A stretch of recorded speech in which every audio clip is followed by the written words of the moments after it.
I just, I can say that my whole career has always been just ordered. It's just a promise, because the way that things have fallen in line for me, I look back now and say, I'm so glad that everything that happened in my origin happened, because it needed to be that way, so that I won't not only will I not forget and have so much compassion for people who may be in that situation, but in order for me to have dealt with what I needed to deal with and still stay grounded and not go crazy now, I needed to have all of that happen just to remind me. But, I looked on the back of an album when I was a kid. It was Ron Winans, one of the Winans, Ron Winans Family and Friends 3. And I found this guy's name, Mr. Eric Williams. And he was the manager for Commissioned at the time, and the Winans, if I'm not mistaken, or just the Winans. And I just wrote him a little at the time there was no cell phone, so we weren't texting. I wrote him a little something. And I was like, I called the office and told him I'm a young singer in Buffalo, New York, and I'm ready to, stretch my wings. And he was like, okay, can you sing something? And I sung over the phone, and he says, well, can you get to Detroit? And, I remember I had just bought this little car, and I took a car and went up there and I sung for him. And he was like, I want to manage you. And I was at his house. He's like, you can stay here, and he was a member of the Winans Church. And so that night I went to church with him and his wife, and Fred Hammond just so happened to be standing in the back of the church with a guy who was from Buffalo, who used to play for the choirs that I used to sing in. He had gone and started working with Fred Hammond after Fred Hammond started his new group, Radical for Christ. And I saw him in the back, and I was like, oh man, Nolan. I know Nolan, and I want to meet Fred Hammond. And I came and met him. And as I walked back there, Nolan said, oh my God, Terrell would be perfect for Fred Hammond's new group, Radical for Christ. And honestly, I went to the rehearsal with them the next day without telling the guy, Eric Williams, and Fred just gave me the mic to sing. And once he did, I knew that was my chance to be gone from Buffalo, be gone from home, everything. And I sang like that was my last everything. Like everything. So at that time, that's when I just moved on, and he said, Fred was like, if you want to join this group, I'd love to have you, man. And we'll do whatever we need to do to make it happen. I went back home, packed my car, left, and I've only been back twice. And that was on Medea's Class Reunion and Meet the Browns. Wow. And like you said, it's that order. And I've been having this conversation with a few people, and it's when you align yourself and you just have that faith, and all you do is like your part. Once you do your part, everything starts clicking. And it's not you don't know when it's going to happen, but it's like if you just do your part. Right. And that's all you need to do. Old people back in the day used to say, if you make one step, God will make two. I've just found that I just keep stepping. Yeah. I'm not even looking to see how many steps he makes or if the step is still there when I get ready to step on it. Things have always, even the things that have fallen apart, the times when I thought my career would be over because of things that happened in my life or things that I've done or whatever, I realized that it was all part of the plan. I have never just been counted out. I've never just, been demolished and it didn't come back together. And I found out that the things that I thought were, that would end me were actually just stepping stones for me to take the next step into the things that I needed. And if they hadn't happened, then the blessings that I do have wouldn't have been there. The first time I was introduced to you was Medea's Class Reunion. Yeah. And then it's like, I feel like since that point, I just keep seeing you on television. It's like you just keep popping back up, and it's like, Terrell again. And it's just, that's how it is. That's how it actually has been for me. Ever since I did the Tyler Perry and the Medea's Class Reunion, it was just like after that, Meet the Browns and the other stuff. And then it was really dire of a mad black woman, and that really, but those plays, I don't count those plays out. Those plays that were, the huge start to my career. Yeah. Yeah. Now, are you starting to enjoy acting as much as singing, or is singing always your thing? Singing will always be my number one love. Like, I'm doing a song now that I'm starting to do some other genres of music with other producers and DJs and stuff that I hadn't done before. And the song I'm doing today, is that, and I got excited about this like it was the first time that I've ever recorded a video again, because I'm singing. And I've decided at this point in my career that I'm going to do a lot more, do mostly everything that I love doing and want to do when I do music, Yeah. I'm not trying to follow the trends and try to follow what, everyone, I respect everybody that does, anybody that can do what they do and it wins for them. I'm more power to them. But for me, like, I'm a singer and I want to sing and do different things, that can go along with what I like to do, as well as, what's out there to. But I like the music that I'm doing now. I can't wait for everyone to hear this. And do you write all your own stuff as well? Pretty much, yeah. Pretty much. I've written pretty much everything that I've sang, except for the songs for Empire. Make sure we clear that up. That's not that. But luckily, the song, especially the song "Born to Love You" that I did on Empire, they put me in the studio by myself and let me sing it the way I wanted to sing it. So that's why "Born to Love You" is a whole lot different than like the you and the love is a drug. They let me go in there and he was like, and I was looking around thinking, this is the first time I'm getting in the studio. There's nobody in here to coach me. Exactly what I need. Do what I want. Yes. Done. So are you finding your music growing with you? Are you finding, like, looking back at your old stuff and it's like, that's just not even me anymore? Are you at that point yet? You know what? I just feel like music is evolving. I've always been the kind of singer that's just been who I am, and I do some of whatever, I want to do in the genres of music anyway. I've always been the R&B singer, soul singer anyway, but, my music is evolving. I'm doing a little bit of house stuff. I did a couple of remixes that were EDM stuff. I do a lot of festivals, so I want to start doing a lot of that kind of stuff where I can perform there. And I have a lot of friends that go to that stuff and a lot of events that I'm always at. And I'm like, I have so many DJ friends now that I was like, it's time for me to take advantage of that. So, and they're losing their minds because, people don't really sing like this over on this side. So I'm getting more work, on this side than I ever could have imagined to get, in the R&B world. And with the COVID lockdown, it has actually leveled the playing field for a lot of people. So for myself, I've been working more than I was before. So I appreciate it. No, I tell people all the time, like, it's a blessing and a curse at the same time. So it sucks that people are getting sick. And that's definitely the downside of it. I don't want to see anybody get sick. I don't want to see anybody dying. However, correct. Like the other side of it is, the working, the being able to connect with things that you should have connected with a long time ago and doing some self, work and just being able to, reach out to people that I love and, to just realize what counts and what really matters. That is the upside of it for me, And that's the thing. It's finding the blessing inside of it. And if you take this time and you actually reevaluate yourself, there's so much you can pull from it. Absolutely. So that's amazing. All right. So tell me about Problem Child. Problem Child is a book about my mom. My mom was 11 years old when she had me. She had one leg amputated at birth. She was special needs. She had her organs that never fully developed. She was only supposed to live to be about 15. And she was being taken care of by my family, which was through marriage. My grandmother had my mom when she married an older man. And the older man she married had, relatives as well. So it was like they put the two families together, like people do. However, it was someone from his family that was molesting her, without giving away all of the stuff. But she was molested by someone from the family, and that's how I was born. And unfortunately, they didn't want to, say who it was because it would have ruined a lot of stuff. A lot of people would have went to jail and so I was just this baby who grew up under this cloud of suspicion where people were trying to figure out who, what, why, when, and where with this little handicapped girl. And then here's this baby and this, it was just crazy. So Problem Child is about this whole story about my grandmother and my grandfather, my family, my mom and the things that she dealt with. And then me being born under this, umbrella of insane people. Yeah. So when did you find out? I think I was about 5 or 6, and it was because I always knew that my mom was my mom, but I knew she was like my sister. And after I got up to be about 4 or 5, and we were playing, and there was one thing she said to me, and I realized I'm smarter than she is, and this is wrong.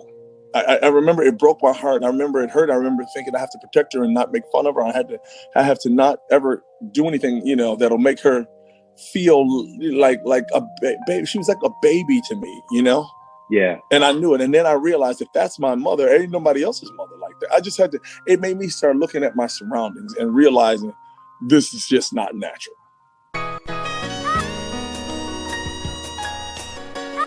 Yeah. And when you get to a point, it's like you're old enough to address it. Especially with Black families, like this ain't stuff we talk about. Right. So it's this, like you said, it's stuff that it tears the family apart. Even though it's wrong, nobody's going to address it. So when you get to the age and like the mentality to say, you know what, I'm going to say something about this because I need to know what's going on. How did your family respond? Well, I never did get to the point where I was going to say anything about it. I didn't even have to say anything about it. Everybody knew, but everybody was just so busy living their own dysfunction in the umbrella of dysfunction that we called family at the time, that they didn't, you just lived. There was no family structure. There was no anything. And after, one or two relatives passed away, it got even worse, So we just survived. I survived. I just survived under this umbrella of just some of the worst people in situations that you could imagine. And some of it wasn't just heavy. It was some of the smallest things that when you look back, you think, wow, it's so unfortunate that a child or an adult would have to endure that. Like, wouldn't that just drive you crazy, Right. Is it still hard for you now when processing it? Was the book like a part of therapeutic for you? No, the book was definitely therapeutic for me. I tell people all the time, a lot of the stuff that I endured as a kid, I was always self-aware. So I wasn't like a person who becomes 21, 22, and then all of a sudden realized that all of these horrible things happened to me. I always knew what was going on. Even at 8, 9, 10, and 11, I knew that there were things that were happening that just were not natural, and that were things that no kid should have to go through. However, I just dealt with them, but writing this book, I had already forgiven everybody because I had to learn how to just survive and move on in my own life. But I forgave people from the way that I felt about them. When I wrote this book, I started writing about people like my father in the first person. And I realized, yes, I hate what he did to my mom. I hate all of that. But I understood him being this 23-year-old young man who everyone thought he was amazing. He was hot, he was sexy, he was this, he was that. And then he had molested this girl, which he shouldn't have. And I'm not condoning it. But then she gets pregnant when he didn't think, he didn't even think. And it's like, have you everybody's done some things that they would hate for anybody to ever find out. And you think, what am I going to do now? From that standpoint, and if he and the other side to it is, if he hadn't done it, I wouldn't be here. So, there was times when I forgave him from his fear as well. And it changed a lot about me. It healed me in so many different ways. Instead of saying, I forgive you, but I got this animosity towards anybody that even reminds me of, because that's how I felt. Yeah. But I forgave him. And then I realized how imperfect I was and how many things that I didn't, I had done in my life that I would have hated if it had put me in that position. So, this book was definitely a healing process from not only me, but not only the people that I'm writing this for, but it was a healing process for me as well. Yeah, absolutely. Do you still have a relationship with your father? Everyone in this book is dead except for one person, and that's my cousin. I have a sister, but her and I are not close, and it's basically because of the dysfunction. And the generational curses. Did that make it easier to do the book? Yes and no. There were certain people in the book that I wanted to, that I would have loved for them to be here to see, what I'm saying and what I'm doing, but then, it is easier to write about people that know that they're not going to read it. Yeah. Yeah, absolutely. To know that they're not going to read it, to know that they're not going to be like, hurt, because even though, some of these people have done things, it's just like I said, there are things that may, in all of our past that you wouldn't want somebody to write about, and now you're in your 80s. Right. And it almost, again, it's just that mentality that even at this age, if they were alive and you're in your 80s, it's now that's what you're known for. So Right. the other 80 years of your life no longer matters because this is what you did. What do you want to come from the book being out? Is it just telling your story, or do you want to like try to push other people to tell their stories, push people to be more vulnerable? What do you want the outcome from this to be? I want all of the above. The reason that I'm telling this story is because I want all of the above. I want people to be able to open up and tell their stories, especially African-American men. Like you said, it's very rare and it's not very popular in the African-American community for anybody, especially Black men, to be vulnerable, to be open, to talk about molestation, to talk about the things that they've dealt with and went through. It's just so many, people in our communities and other communities too. We live in the world, and I know that, in the last months, we've seen so many things happen in our communities but we've been seeing that all our lives, and we understand that. Like when I was a kid, I didn't know anything about ADT and going to see a therapist and all of that. You was just crazy and you got your ass whooped and you went home and you went to bed. That was it. You know what I'm saying? That was it. It was never any of that other stuff. And then it's unfortunate because we do have a side of that stuff that we need to talk about. There are things that are deeply rooted in our communities that cannot let us seem to get past them. You can't get past them in your lives unless you start talking about them, unless we start not being embarrassed about them, unless, you can be a man and still talk about the fact that somebody like molested you or treated you a certain way, or you feel this way, or you're having these feelings, or something's wrong here. I've never had a problem being the kind of guy who's like, when I understand me, I don't mind it being this is what it is. I don't care what it is. Terrell Carter has always done what Terrell Carter wanted to do. And I mean that by saying, like, I've had people wonder, who is that? And who is that? Is that your friend? And why are you around these people? Is that who you're dating? Or what are you dating? Are you dating the guys? Are you dating girls? Do you like this? Do you like that? I'm doing whatever it is that my heart desires, whatever that helps me go through this life, whatever I feel like is natural and right for me, that's what I'm doing. And you don't owe that explanation to anybody. It may be this, and it may be this today, and it might be that tomorrow. I've had things happen in my life, but whatever the case is, I want to be that vessel for young people to look at and say, that man right there is an example for me to say, stand up and do what you need to do for you. Especially in that. I do everything else for so many other people. So why wouldn't I do the things that I need to do in my own life for me? And you know what? There's a piece that comes with that. Because it's when you stop focusing on getting the approval of everyone else, family, friends, strangers, associated, and you just focus on you and what makes you happy and what makes you feel good and what makes your heart smile. There's a piece that comes with that. It takes away a lot of the stresses in life. And it takes away a lot of them. And a lot of times the stresses that you have in life that you think you can't beat and you can't fight are stresses because you're basing them on what other people are thinking and what they tell you.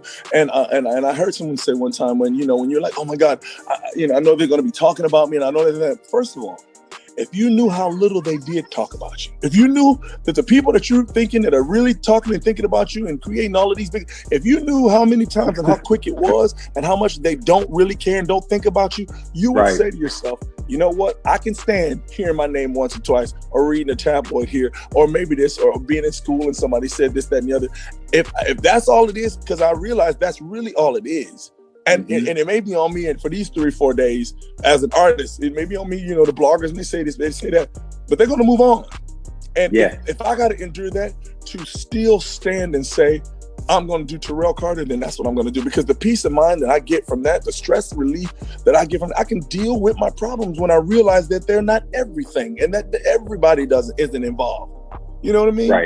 Right. It's just living your truth. Living and allowing your truth, whatever that is, allowing that to be what it is. Whatever that is, you owe nobody an explanation. Sometimes you don't even owe yourself one until you figure your own truth out. And what your truth is today may be something different tomorrow. So I don't need to sit and say what it is today. And your boundaries are different than mine. Your opinions are different than mine. People's opinion is based on their experience. So if you tell me what you think something about my life, how can you, if you've never been all over the world, how can you tell me that I don't like and shouldn't like Greek people if you've never been to Greece and had the relationship I have had with some people from, you know what I'm saying? Right. And I've learned to live my life. That's all you can do.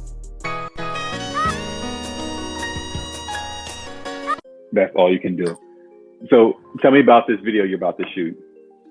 I'm about to shoot this video. I'm so excited. I'm here. I'm just on the basketball court because this is just, and they got the trampoline here and everything. We have events here all the time. It's ironically the lawyers that do Empire live here. They also always, they're like my family. They are my family. So I always come here and we all relax and stuff. And it's up in Bel Air. We have we're shooting this video, and this music video is called Hero. It's going to be coming out in December. It's going to be around the New Year's, like a New Year's song almost, but it's a song called Hero, and it talks about, the things that we've been dealing with recently, in the news and stuff. But it's more about how we can encourage each other, lift each other up, and the hook is, it's like me telling you, encouraging you and talking to you and everything. But the moment that I'm doing that, the way you look back at me, and when you understand and believe it, and I see you doing better, the song says, you were the hero that I needed, even though I'm encouraging you. When I told you, I could see it. You understand? It was like, you were the hero I needed. But when I told you about your encouraging thing and it started working on you, I realized I could do the same. Sometimes you forget until you see, wow, it's even working in your life, I looked at you, and you believed it. I looked at you, and then I believed it. Watching you do, it's just such a great song, and it's basically called Hero, and it's all about encouragement and lifting each other up. And the end goes out, and it's up tempo. It's going to be a party song, and it's that. So I'm excited about it. No, I can't wait to hear it, man. I can't wait to hear it. Oh, yeah. And I'm singing on it, too, because they let me sing on it. Yes, I sang it. It's funny. I did the first pass, and I was trying to do it with, a little bit more conservative, and I did some things, and one producer came in, and it was funny. And he came and he says, dude, the reason that we really want, you on there, you to do this is because you sang. And you ain't singing on this song. And it's funny. I said, well, I didn't want to come in here and do too much. He said, I want you to tear this song up, and I want people to feel like, that a hero is coming in, and in this year of 2020, we definitely need a hero, and the hero is within each other, of encouragement and lifting you up, and me seeing you do better and you seeing me do better. It's like I can believe that this will be all right when I'm watching after I done told you it's gonna be all right, and I look and you over there doing better than you were before. Like that's what it's all about. Absolutely. Quick question. Is there anybody that you would love to do a song with that you haven't yet? Karen Clark Sheard, of course. Oh, well, I mean, now you a great singer and we love your voice, but you better bring your A game if you're going to get on stage with her. Oh, I'm ready. That's my favorite. You better bring it. When I talk to Karen, and I'm like, I text her about it. I was like, Karen, before I go off this, I got to do something with you, or I'll send her. I did a tribute to the Clark sisters. I don't know if you heard it. It's a song. You can find it on YouTube. It's on my Carlilla's Rain album. But I did For the Love of the People and Jesus is a Love Song as a remake. Okay. Have you heard it? I haven't yet, but I'm gonna listen to it as soon as we get off the phone. Go listen to that, and then send me a message. But I'll do that. I sent it. Karen sent me a message back, and she was like, "You my vocal teacher." I said, "To hear Karen Clark, the person that I have studied from a kid, tell me." Right. And I was like, Karen Clark Sheard, you are the best singer I've ever heard in my life. See, hero. Inspired you, inspiring my her. Hero, right. And she, she's so sweet and so amazing. But yeah, Karen. Yeah, perfect.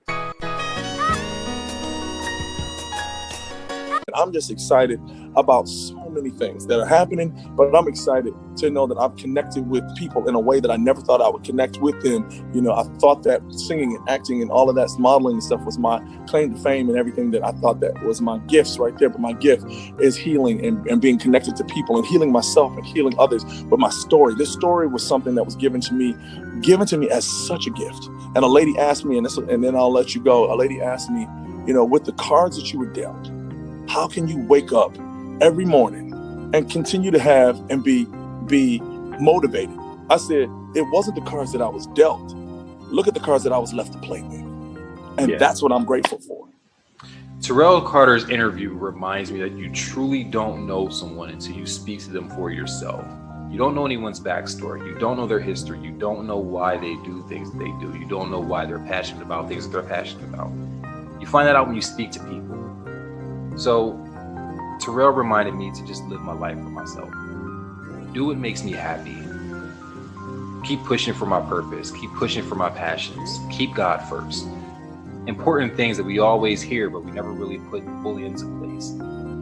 If you truly understood how little people were worried about you, think about how your life would be. We make a lot of decisions based on society and doing things for social media so that we can gain followers and gain likes and gain friends that aren't really our friends. What would happen if you truly did what made you happy, not worrying about anybody else's reaction? I think that's what I want to walk away from this conversation with. So moving forward, that's what we'll do. You can follow Terrell at Terrell Music. His Instagram is going to pop up right here somewhere. And his book is going to be available on Barnes & Nobles, and that link is going to be in the bio section down below. As always, y'all stay blessed, stay safe, and stay suave.